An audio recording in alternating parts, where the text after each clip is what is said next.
వివరించే ప్రయత్నం చేస్తున్నాను. అన్నీ అక్కడే ఉన్నా రాముడే చూసుకోలేదు అనుకోండి.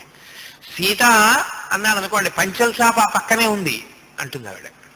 వాక్యం పూర్తి చేశాడా? పంచల్ షాప్ ఎక్కడుంది అని అడిగాడా? స్నానం చేసి వచ్చిన ఇంత సమయం తర్వాత సీత అన్నాడంటే పంచల్ షాప్ కనపడలేదనమాట. ఆయనకి ఏదో వెతుక్కుంటున్నాడు. ఖచ్చితంగా దాని గురించే.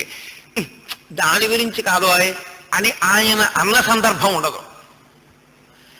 ఆయన ఎప్పుడు సీత అన్న పాలు అక్కడే పెట్టాను అనగలదు. అంటే ఆయన అవసరాన్ని ముందు గమనించి పెడుతుంది. రాముడు కూడా అలా అయోమయంగా అక్కడే ఉన్నా మళ్ళీ సీత సీత అంటూ ఉండడు. అంటే ఇప్పుడు వాళ్ళిద్దరూ మాట్లాడుకున్నారనే దాని ఉద్దేశ్యం, మాట్లాడుకో అక్కర్లేని పరిస్థితి వచ్చింది. ఎందుకని? ఒకళ్ళ మీదకొకళ్ళకి కోపం వచ్చి మాట్లాడుకోక కాదు, అసలు ఒకరి హృదయాలు ఒకరికి మారిపోయి అవతల వారి అవసరాల్ని యువతల వారు తెలుసుకుంటారు. తెలుసుకుని అన్నీ జరిగిపోతుంటాయి.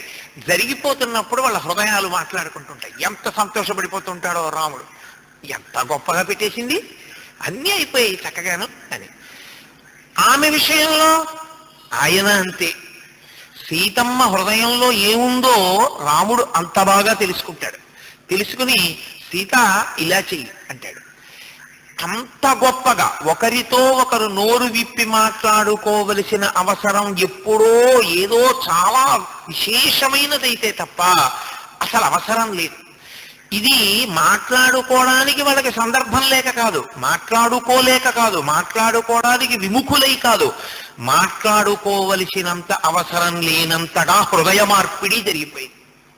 అంటే ఒకరి మనసులు ఒకరి దగ్గరికి వెళ్ళిపోయి, అది దాంపత్యం. మహర్షి వాళ్ళ దాంపత్యం అంత గొప్పది అని చెప్పరు.